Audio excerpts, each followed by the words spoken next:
"Take care of this, slave," John chuckled smugly, further insulting me as he tossed his dress suit my way. The suit struck me, causing water to spill. "Ah, wipe it up, will you, and bring me another glass of water." Drunk as he was, or perhaps because of it, John's true feelings became apparent. In his eyes, I was nothing more than a slave. I threw the dress suit into the laundry bag with all my might, only to notice something sticking out of the suit pocket. Unfolding the crinkly, tightly folded paper, he had instructed me to take care of it, and so I intended to do just that. Beyond wondering why such a thing existed, I felt as if this was my ticket to freedom, an escape from all the irritation and dissatisfaction I experienced with John. I rushed out of the house and promptly submitted the divorce notice to the office. "My name is Vanessa Owen, currently 50 years old with 2 children, Nicole, my firstborn, followed by my son Matt. From the beginning of my relationship with John, I never got along with his parents. Despite their disapproval, I loved John and believed we could be happy together. We eloped, defying my parents' objections, and started living in a small apartment. However, John was perpetually unhappy about our elopement-style marriage, nagging about leaving my parents for this marriage. There was a good reason for our rushed marriage. Nicole was already on her way. Despite John's knowledge of this, my parents opposed the marriage mainly because John never formally introduced himself. However, I don't intend to blame John entirely, acknowledging my faults. I've never liked his parents, who constantly criticized me. Right now, with a child on the way, we should focus on the future rather than dwelling on the past." Despite my admonishments, John continued berating me, saying things like I should never have married you, or your cooking is worse compared to my mother's. With no place to return after our elopement, I endured John's nagging every day. Despite everything, John adored our children, and our kids, Nicole and Matt, kept our marriage together through high school. When Jan was promoted to department head and brought colleagues home, including a male subordinate named Rob and a female subordinate named Jenna Manning, our marital relationship deteriorated.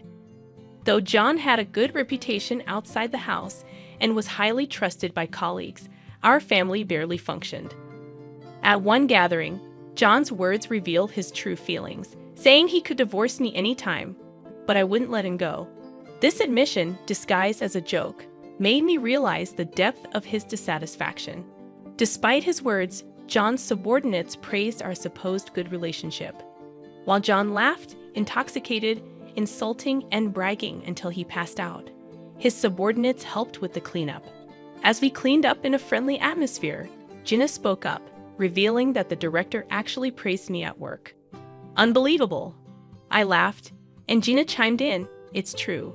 He always says his family gets along well. The president admires that too. The president values family in that regard. The director is always praising his family, so the president tells everyone else to learn from him. That kind of joke earlier only works if there's a good relationship, right?" Gina, seeming a bit tipsy, happily chatted away about John's behavior at work. "If that's true, that's good," I repeated, forcing a smile. I muttered under my breath, trust was long gone between us. I quickly realized that John was just saying those things to make himself look good. I've heard that good liars mix a bit of truth in their lies. Jan was probably deceiving his colleagues in the same way. I didn't know if it was his nature or a calculated move. But this made me truly despise Jan. I disliked how he shamelessly used the family as a facade. However, our children were still students, and I wanted them to go to college. As John said, "Think of the children." I couldn't divorce him. However, Jan had never brought up divorce either. We were just living life without making waves. In this life, our children grew up honest and cheerful. Nicole graduated from a local university and joined a nearby company. 3 years later, Matt, who had left home for university, also found a job locally and decided to return home. I was genuinely happy that the children were coming back, and when both became working adults, it felt like a weight was lifted off my shoulders. Then another happy event occurred. "Mom, I'm thinking of getting married," Nicole, in her 3rd year of working, told me. Her partner was a senior at her company, Chris Adams, a fine young man who had spent his childhood overseas. He seemed very intelligent. John was happy about the marriage too, and Nicole quickly started preparing for it.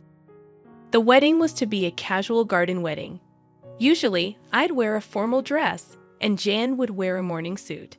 Still, guests were told to dress casually, so it was decided that I would wear a simple dress, and John would be fine in his existing suit.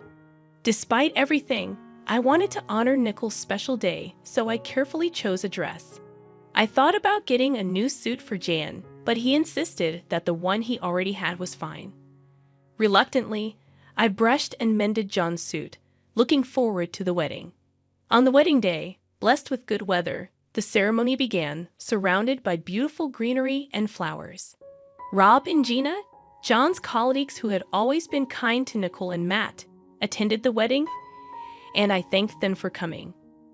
At the reception, a stand-up party, I spent a happy time greeting Nicole's friends and colleagues.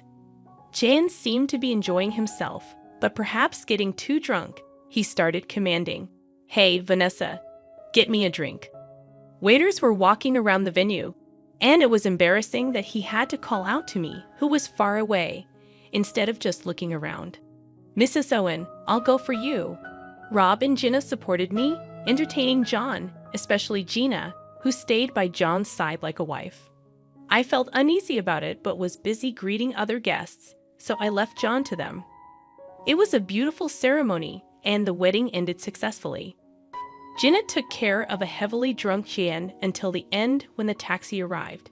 She said, "John, your taxi is here," and helped him into the car. I also got into the taxi and spoke to her. "Thank you, Gina. Take care." "No, thank you. Looks like it's going to be a long night.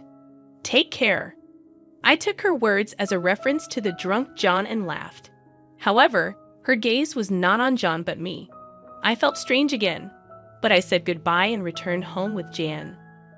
Nicole and Matt went to the after-party, leaving just the two of us in the taxi. Jan seemed a bit more cheerful after a nap. When we got home, he walked in on his own.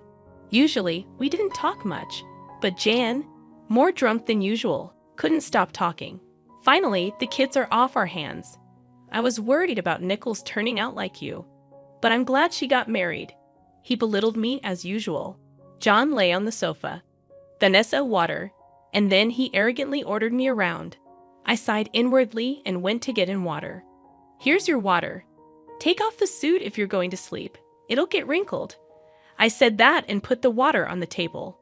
John, getting up, said as he undressed, "You're really useful. You do everything. I can't believe you'd speak that way, even if you're drunk. Hey, slave, take care of this." John chuckled smugly, throwing his dress suit at me. The suit hit me, causing water to spill. "Ah, wipe it up, will you, and bring me another glass of water." Whether drunk or not, it must be his true feelings. John thought of me as a slave. I was initially angry, but the anger didn't last long. Seeing Jian snoring loudly in front of me, I surprisingly felt nothing. I realized that I had become indifferent to Jian, lacking even hatred or love. After picking up the suit that John had carelessly thrown aside, I noticed his trousers had also been discarded. Feeling irritated again, I stood before the bag for dry cleaning, angrily throwing the suit into the bag with all my strength. That's when I noticed something sticking out of the suit's pocket. "What?" I muttered to myself, surprised, and pulled it out. It was a piece of paper, crisply folded. As I unfolded it, I had to cover my mouth in shock. At that moment, I remembered Gina's words about the night being long, so that's what she meant. Realizing this, a smile involuntarily formed on my lips. He said to take care of it, so I should, right? I could hear the excitement in my voice. The piece of paper in front of me, which had come out of John's suit pocket, was a divorce notice already filled out by Jan. Yeah, that must be it. He meant for me to submit it, so I will. More than wondering why it was there, I felt like it was my ticket to freedom. It seemed like an escape from all my irritation and dissatisfaction with John. It was still 8:00 p.m., and the dry cleaners were still open. I grabbed the dry cleaning and the divorce notice, rushing out of the house. After dropping off the suit at the cleaners, I headed straight to the government office. Please take this.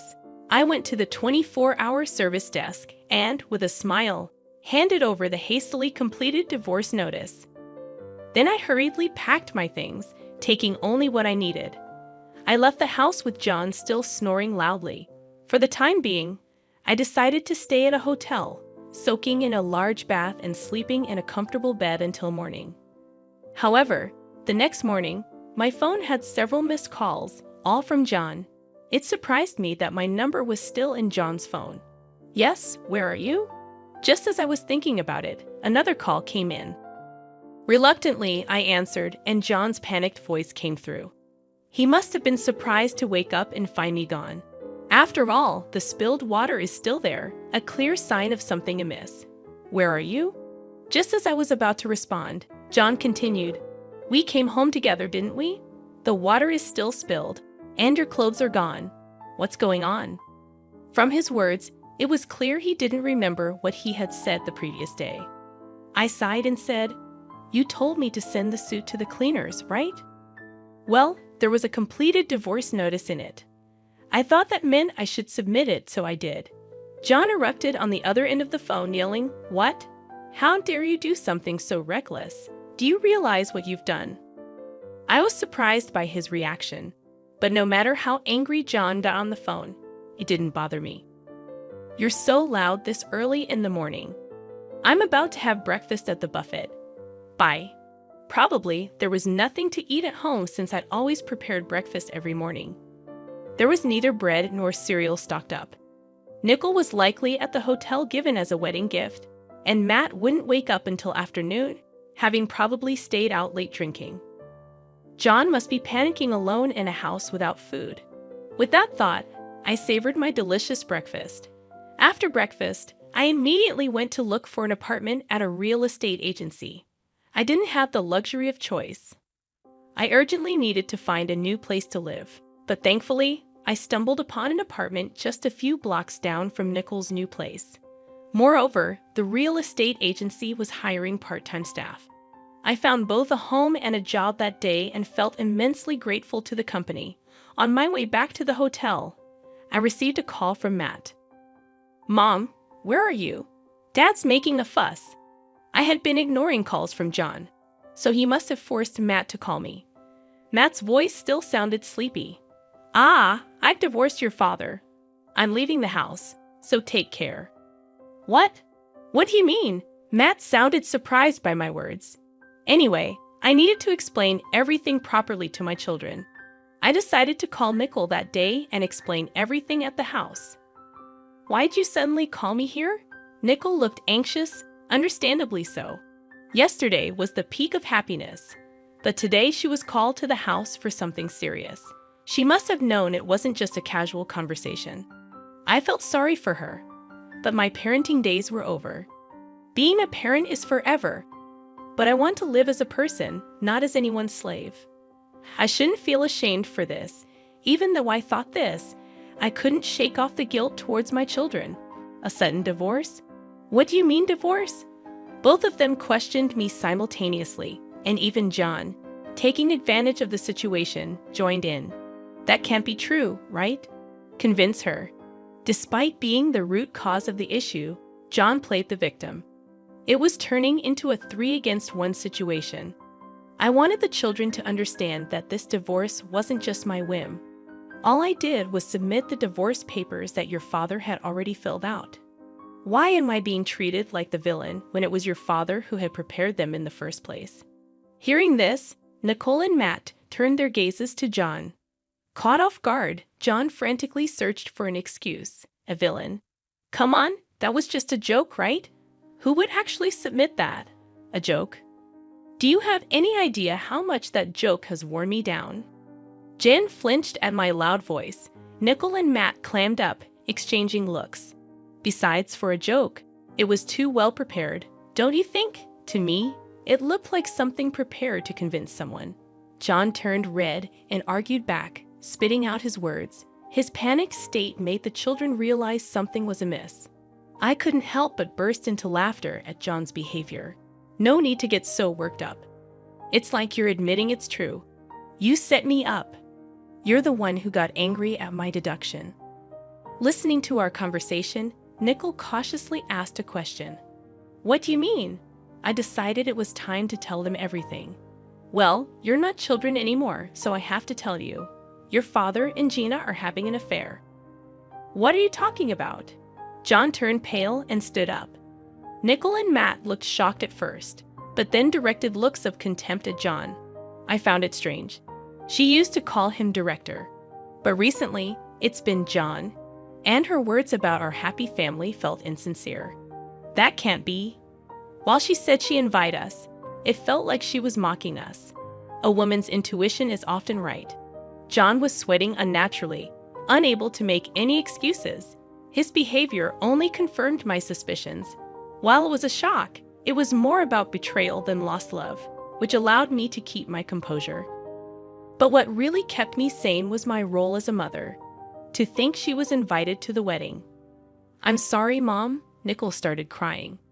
Jan looked hurt by her words, but he had no right to feel hurt, and Nickel shouldn't feel responsible.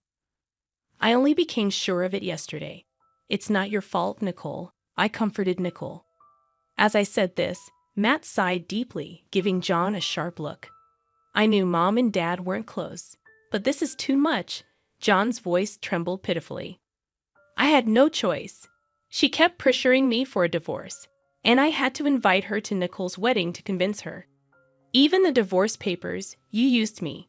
Otherwise, she said she'd tell the president about the affair. Anger made my fists tremble. After our force, she wanted to become John's next wife and take my place as Nicole's mother. So she had to attend the wedding. That's why he reluctantly invited her, planning to initiate the divorce afterward, showing her the completed divorce notice as proof. I never intended to really divorce you, it's true. Sure, you never intended to let go of your slave, did you? What are you saying? I never thought of you that way, John desperately pleaded, but Matt interjected.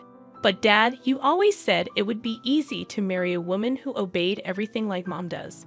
What? You always belittled Mom but never divorced her because you thought it was convenient for you. I stood up. Is there any reason I should stay married to this man? Nickel and Matt shook their heads firmly. Mom, you deserve to be free. That's right. And you'll always be our mom, even if Dad becomes a stranger. Nickel wiped her tears and smiled through her sniffles. After that, we left the house. Matt, not wanting to stay with John, decided to move into my apartment. The divorce papers were already submitted. We still had to sort out the property division, but I was relieved to distance myself from John. A month later, one of John's subordinates, Rob, visited the real estate agency. When I started working here, huh? Aren't you Director Owen's wife, Rob? Thank you for coming to Nickel's wedding the other day. What brings you here today? Actually, I broke up with my girlfriend and thought about a fresh start. Maybe moving to a new house. Rob smiled awkwardly as he sat down in front of me. Oh, I see. I had heard about Rob's girlfriend a few times. He seemed to care for her deeply, but it must not have worked out. Wanting to cheer him up, I responded with a smile. We found a suitable place, but since it was lunchtime and the person in charge of viewings was out, we scheduled a viewing for another day. By the way, when did you start working here? Director didn't mention anything about it. No, really, we got divorced. What? But last week at the dinner with the president, John was talking about planning a family trip. Rob was shocked. And so was I. John was still spreading such nonsense. He would undoubtedly continue using the family to get closer to the president if I stayed silent. I decided to tell Rob the whole story. John and Gina. That's unbelievable. Rob turned pale. His reaction was oddly striking. He slowly opened his mouth. My girlfriend was Gina. Gina Manning. I gasped, not expecting that Rob and Gina had been dating. Rob muttered. I can't forgive them. I silently watched him. Mrs. Owen, I can't forgive the two of them. I'll inform the president. His determined gaze met my nod of agreement. I felt the same way. I refused to be manipulated by John any longer. Rob left the shop, saying he'd come back for the viewing another time. He had my contact information from Nicole's wedding.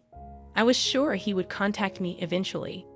That day after work, as I was heading home, Rob contacted me immediately. "Mrs. Owen," I told the president. His voice was much more energetic than the time we met, made me smile.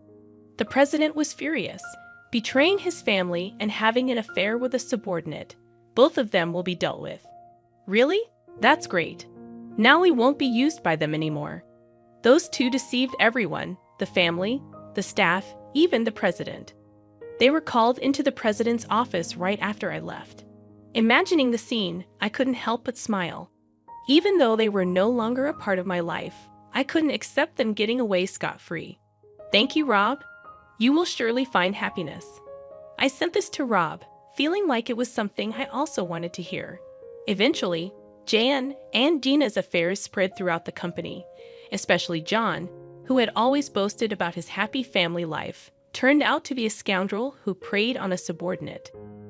He was demoted 3 ranks from director to an ordinary employee. At home, he had no family waiting for him. For a man over 50, it would be interesting to see how he would live from now on. Gina resigned, probably due to the scrutiny. She was about 35 years old, a pitiful woman unemployed in her mid-30s after meddling with a married man. Their relationship also ended. Such an unhealthy affair was never going to last. Gina had pleaded with Rob, but he firmly rejected her. Feeling relieved, his reaction made me feel relieved too. Afterward, I continued to live peacefully with Matt in our apartment. 2 years later, Matt told me he was getting married. "Just when I thought I'd be alone," he said, "Mom, let's live together now. I'm looking forward to the birth of my grandchild." Living with Matt and his wife, Nicole, is also doing well as a mother of one. The fact our family keeps growing brings me joy. I reached out to my elderly parents whom I hadn't spoken to in a while, told them about the divorce. They said, "Bring the kids over sometime." And I felt endlessly sorry and grateful to them. I plan to make up for my past mistakes by being filial to my parents and continue to be a reliable mother, always there to help my children.